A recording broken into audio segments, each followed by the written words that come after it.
আমাদের অব্যাহত রাখতে হবে। গণতান্ত্রিক সংস্কৃতির মধ্য দিয়েই আমাদেরকে অতীতের ফ্যাসিবাদী সংস্কৃতিকে বিলুপ্ত করতে হবে।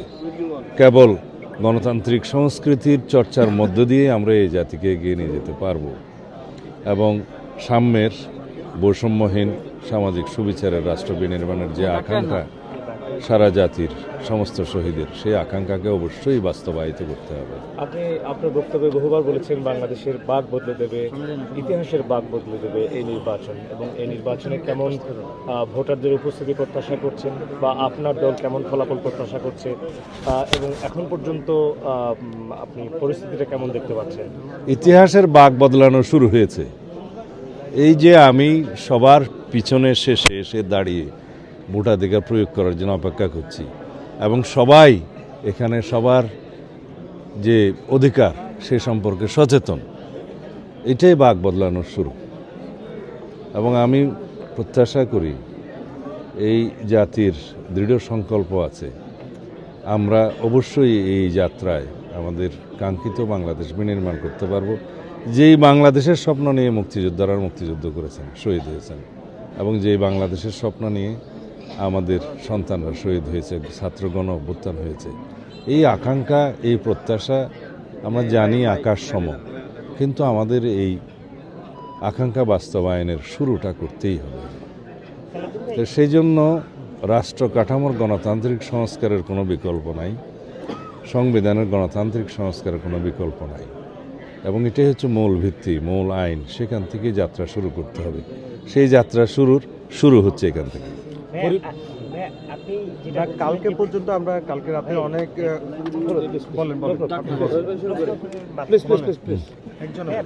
যেটা বলছিলেন যে বাক বদলের একটা যাত্রা শুরু হলো আজকের এই ভোটের মাধ্যমে, এবং আপনি বললেন যে আপনি লাইনে দাঁড়িয়ে, আমরাও দেখেছি যে আপনি লাইনে দাঁড়িয়ে ভোট করছেন।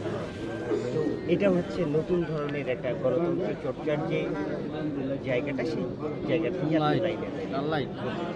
কিন্তু কালকে রাত ভরেই দেখেছি যে বিভিন্ন জায়গা থেকে আবারও মানে আগের যে সংস্কৃতি, মানে ভোটের আগের রাতের যে ভোট নিয়ে নেওয়ার যে সংস্কৃতি বিভিন্ন জায়গায় কিন্তু আমরা সেই চিত্রটা কালকে রাতেও দেখেছি, এবং কালকে দিন ধরে দেখেছি যে টাকার যে ছড়াছড়ি, টাকা নিয়ে আন্দোলন, এই চিত্রগুলো নিয়ে সার্বিকভাবে আপনার বক্তব্যটা?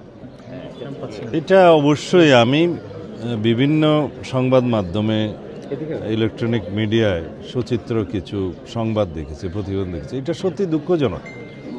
আমরা দেখেছি একটি রাজনৈতিক দল এবং তাদের নেতা কর্মীরা তারা ওভার অ্যাম্বিশিয়াস হয়ে, এটা বাংলাটা আমি ঠিক শব্দটা এখানে আনতে পারতেছি না, অতি উচ্চাভিলাষী হবে, অতি উচ্চাভিলাষী হয়ে গেছে, যে কোনোভাবেই ক্ষমতায় যেতেই হবে। সেই অভিলাষ পূরণের জন্য তারা অনৈতিক পন্থা অবলম্বন করেছে দেখলাম, এবং কয়েকটা জায়গায় বিচারিক প্রক্রিয়ায় সামারি ট্রায়ালে সাজাও প্রদান করা হয়েছে দেখলাম, এবং ব্যালট পেপার ছাপানোর মতো কিছু কিছু ঘটনাও দেখেছি।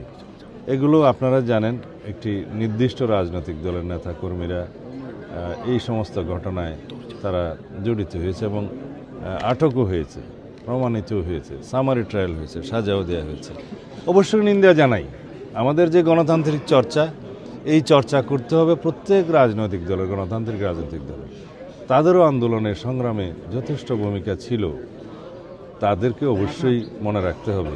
এই বাংলাদেশের মানুষ কোনোদিন আর এই জাতীয় অগণতান্ত্রিক অপসংস্কৃতিকে কখনো গ্রহণ করবে না, প্রত্যাখ্যান করবে। আশা করি ভোটাররা আজকে তাদেরকে প্রত্যাখ্যান করবে। গণতন্ত্রের পথে উত্তরণের যে যাত্রাটা শুরু হয়েছে সেটাকে বাধাগ্রস্ত করেছে, মানে বাধাগ্রস্ত করেছে বলে আমি মনে করি না, তবে ওই ভিন্ন রাস্তায় বা অন্যভাবে ক্ষমতায় যাওয়ার যে উচ্চাকাঙ্ক্ষা, উচ্চাভিলাষ, সেটা চরিতার্থ করার জন্য তারা এই সমস্ত অনৈতিক পদক্ষেপ বা পন্থা অবলম্বন করেছে, যেটা অবশ্যই নিন্দনীয়। বাংলাদেশের মানুষ সেটা প্রত্যাখ্যান করেছে, করবে। আমরা সেই বাংলাদেশ চাই যেখানে প্রত্যেক মানুষ সুষ্ঠুভাবে তার গণতান্ত্রিক অধিকার রক্ষা করতে পারবে, চর্চা করতে পারবে, ভোগ করতে পারবে। তো সেই বাংলাদেশ বিনির্মাণের জন্য সবাইকে ঐক্যবদ্ধভাবে প্রচেষ্টা করতে হবে। আমরা তো কোনো বিভাজন চাই না। এই জাতিকে বিভাজিত করার যারা চেষ্টা করছে তারা ব্যর্থ হবে। এই জাতিকে ঐক্যবদ্ধ করে সবাইকে নিয়েই এই বাংলাদেশের অব্যাহত মানে গণতান্ত্রিক যাত্রা শুরু করতে হবে সমৃদ্ধি অগ্রগতি প্রগতির স্বার্থে এবং সুশাসন নিশ্চিত করার জন্য ঐক্যের কোনো বিকল্প নাই। তা আমরা আশা করি সবাই সেটা অনুধাবন করবেন। ধন্যবাদ। বিএনপি এবং জামাত দুই দলেরই বিভিন্ন নেতাকর্মীদের টাকা সহ নানান সময় ভোট পড়েছে। বিএনপির কোনো ঘটনা এরকম ঘটেছে আমরা তো দেখি নাই, আমরা গণমাধ্যমে কয়েকটা বিষয় আমরা দেখি, কোনো একটি ঘটনাও উল্লেখ করার মতো আমি দেখি নাই। মানে এটা আপনারা কিভাবে দেখছেন? না, বিএনপির কোনো ঘটনা এরকম উল্লেখিত হয় নাই বা দেখা যায়নি বা মিডিয়াতে আসেনি। যদি একটিও থাকে আপনি বলতে পারেন। গতকালকে যে এনির যে পিএস সেও 15 লাখ টাকা নিয়ে সবগুলো টাকা ধরা পড়েছে, ট্রায়াল হয়েছে এবং বিভিন্ন সংস্থা লোকজন ধরেছে, সবগুলো জামাত ইসলামের নেতা কর্মী। আমাদের কাছে সেটা ছাড়া মিডিয়াতে ছাড়া অন্য কোনো রিপোর্ট তো দেখিনি। আমাদের জামাত পূর্বকার ইসলামকে কিভাবে যে দেখছেন? গণতান্ত্রিক সংস্থা জামাত ইসলামেরটা তো আগেই বললাম প্রতিক্রিয়া, একটি নির্দিষ্ট দল, শেষ পর্যন্ত দলের নাম বাধ্য করলেন আর কি বলতে। আচ্ছা, আপনি 17 বছর পর যে ভোটে এখানে লাইনে দাঁড়িয়ে ভোট দিচ্ছেন, আসলে ছেলে সহ সহধর্মী এসেছেন, তো আসলে কেমন লাগছে এই পরিবেশটা আপনার কাছে? এটা আমি বললাম যে আমি খুবই আনন্দিত। এই অনুভূতি আমার এখন ভাষায় প্রকাশ করতে পারছি না। দীর্ঘ 17 বছর যেই দিনের জন্য অপেক্ষা করছিলাম সেই দিন আজকে। আমার ছেলে বড় হয়েছে, তার বয়স 35, কিন্তু সে প্রথম এইবার ভোট দিতে যাচ্ছে। তার তো ভোট দেওয়ার কথা আরও 2-3 এই প্রথমবার সে ভোট দিতে এসছে। এবং আমি গতকালকে দেখেছি আমার এলাকা এবং বিভিন্ন এলাকার মানুষ অনেকেই বিদেশ থেকে এসছে ভোট দেওয়ার জন্য, আমেরিকা থেকে এসছে, দুবাই থেকে এসছে, ঢাকা থেকে এসছে, সবাই বয়োবৃদ্ধ লোকেরা উৎসবমুখর পরিবেশে কেমন যেন ঈদ ঈদ লাগছে তাদের, ঈদ উৎসবের মতো তারা এখানে ভোট দিতে আসছে। ভোটার উপস্থিতি কেমন প্রত্যাশা করছেন? যেহেতু আশা করছি অধিকাংশ ভোটাররা ভোট প্রদান করবেন।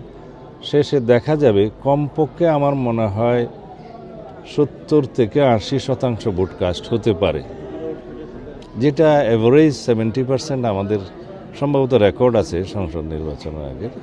এইবার আশা করি 70 ক্রস করতে পারে, 70 to 80% আপনার বিজয়ের ব্যাপারে আপনি সারা বাংলা ইন অ্যান এভারেজ।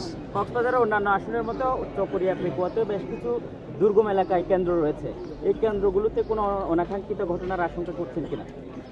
আমি আশঙ্কা একদম উড়িয়ে দিচ্ছি না। কয়েকটি জায়গায় যেখানে রিমোট এরিয়া, এখন অবশ্য রিমোট নাই, রিচ করা যায়, সেখানে আইনশৃঙ্খলা বাহিনী, ম্যাজিস্ট্রেট এবং নিরাপত্তা বাহিনী সবাই একসাথে সমন্বিতভাবে কাজ করছে বলে আমার জানা আছে। দেখা যাক, হোপ ফর দি বেস্ট। আপনার জয়ের ব্যাপারে আপনার কথা